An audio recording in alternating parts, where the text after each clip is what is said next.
Bueno chicos, ahora que les estaba explicando un poquito sobre la literatura republicana, me ponía a pensar sobre si esta necesidad de la identidad, ¿no es cierto?, había cobrado una perspectiva en la actualidad, ¿no?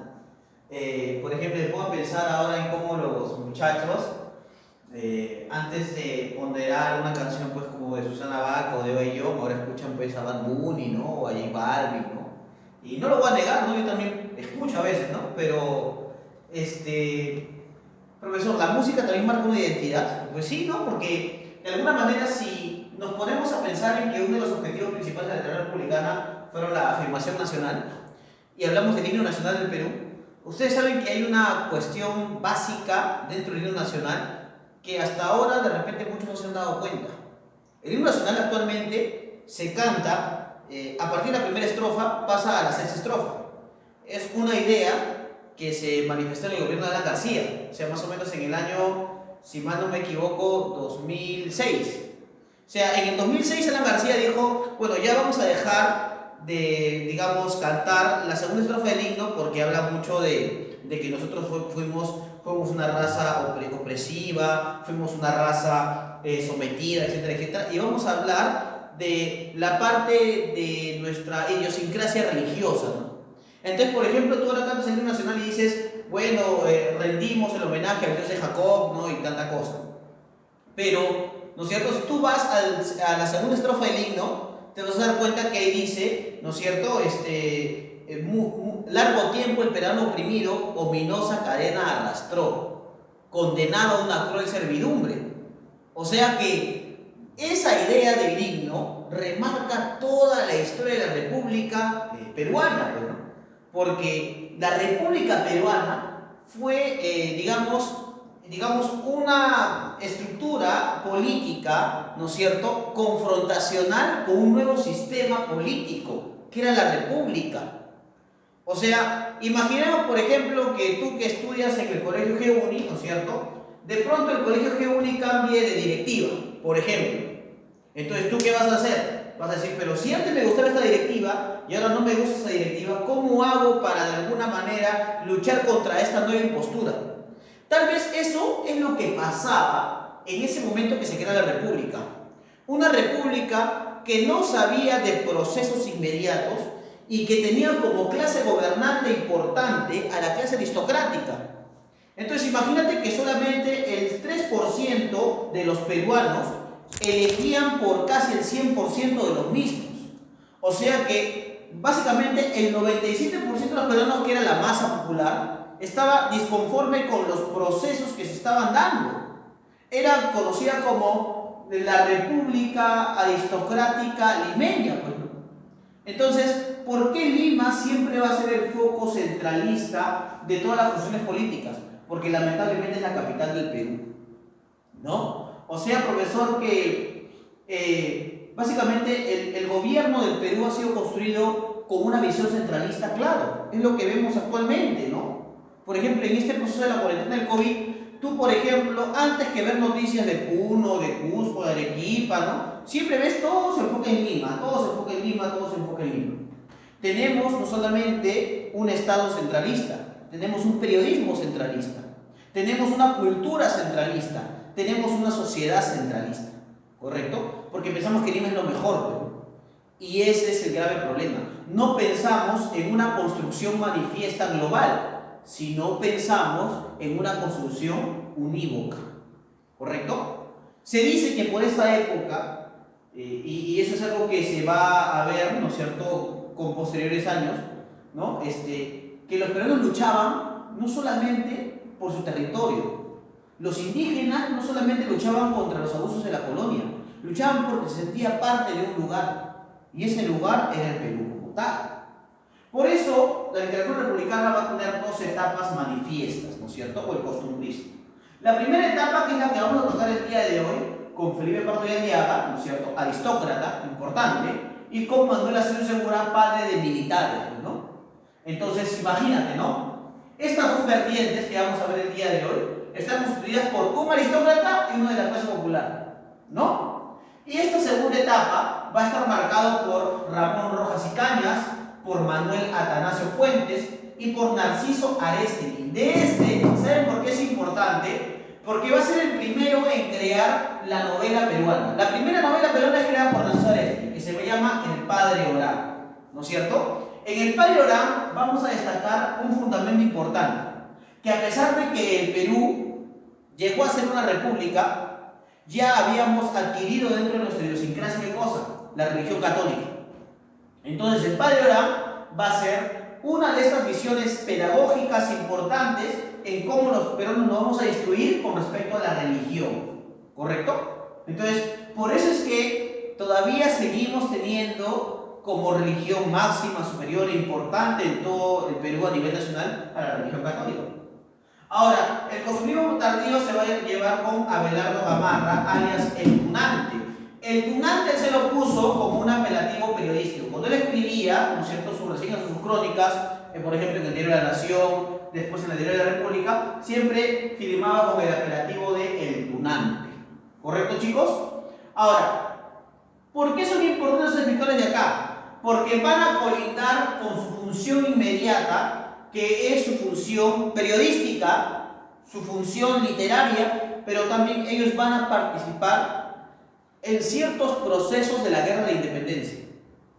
O sea, eso es lo que van a hacer ellos, ¿correcto? O sea, es como la visión de que ora la espada, ora la pluma, ¿no? Así como me dedico a escribir, también me dedico a participar en la política, ¿no?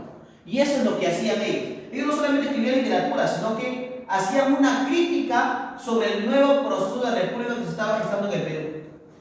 Entonces, como ya te había explicado que habían dos visiones sociales, una visión aristocrática y una visión popular o criolla, ¿no es cierto? De esa manera es que se va a crear las dos vertientes del costumbrismo peruano.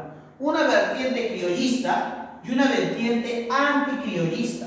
Por ejemplo, profesor, ¿de aquí surge lo que se va a denominar la música criolla? No, pero el apelativo como tal sí surge a partir de esta visión, porque el criollismo siempre está abocado a lo popular, ¿correcto? O sea que tú y yo somos criollos, ¿por qué? Porque de alguna manera pertenecemos a la masa, ¿no? De repente, por ejemplo, las personas como los dueños de Leche Gloria, bueno, esa gente sí pertenece a otro tipo de estilo, ¿no? O sea, a otro tipo de sociedad, otra sociedad aristocrática, ¿no? Burguesa, ¿no? De plata, ¿no?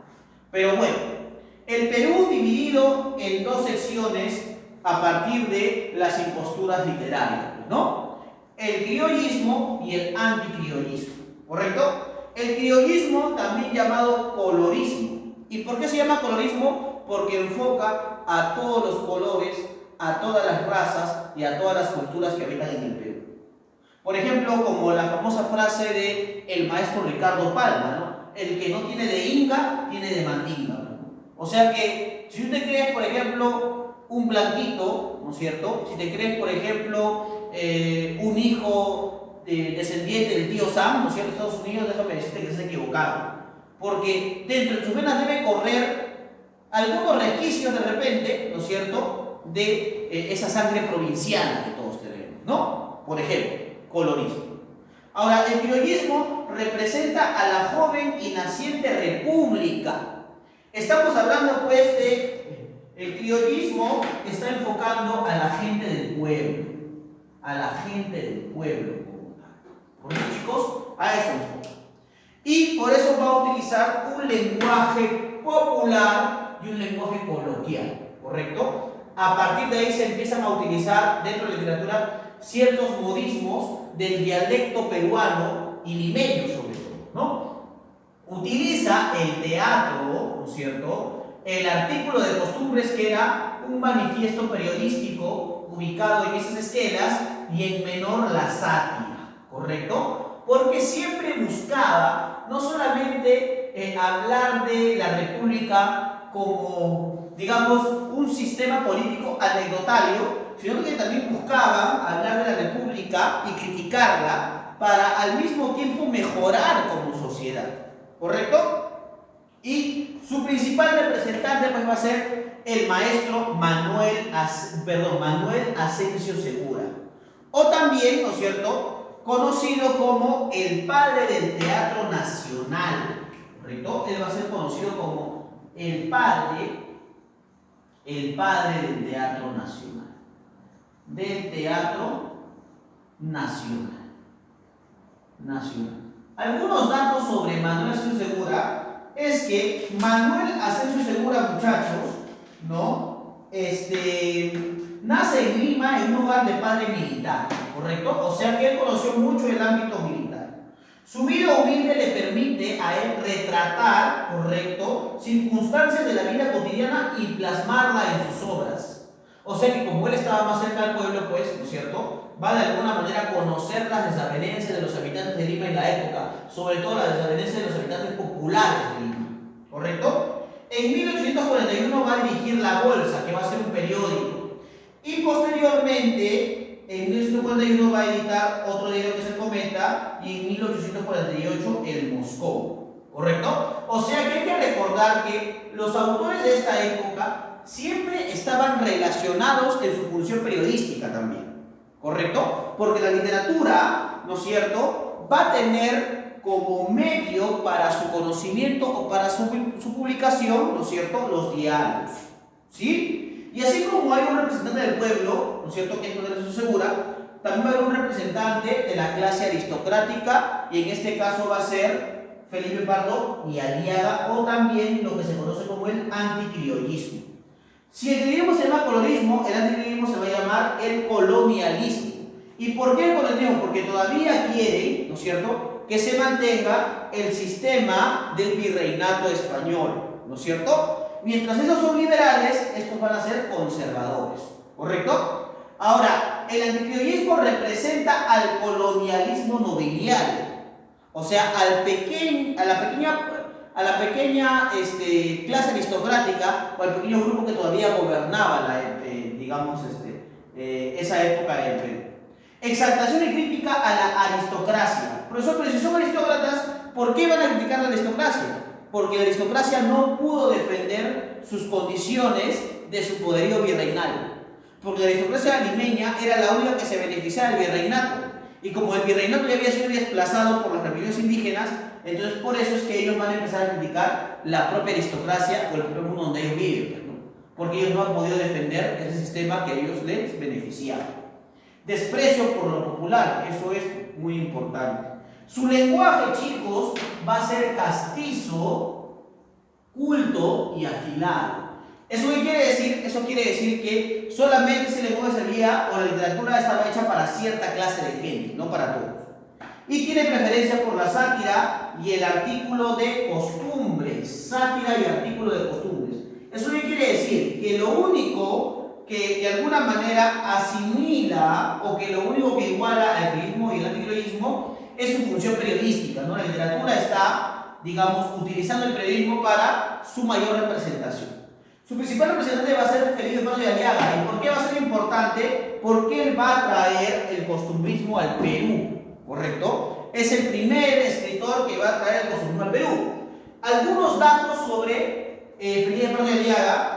Es un escritor de origen aristocrático, ¿no es cierto? Y al proclamarse la independencia del Perú, la familia de Felipe Pardo y Aliaga va a viajar a España. Se va a ir del Perú, ¿correcto? Otra cosa importante es que va a tener una educación esmerada, porque va a estudiar con José de Espronceda. José de Espronceda, escritor español, es quien le va a enseñar a él las tácticas y la construcción literaria del costumbrismo como tal. Por eso cuando él regresa al Perú, ¿no es cierto?, a estudiar leyes y estudiar derecho en la Universidad Nacional de San Marcos, va a traer el costumbrismo como un elemento principal e importante, ¿correcto? Ahora, en 1828 va a regresar al Perú y va a colaborar en el diario El Mercurio Peruano.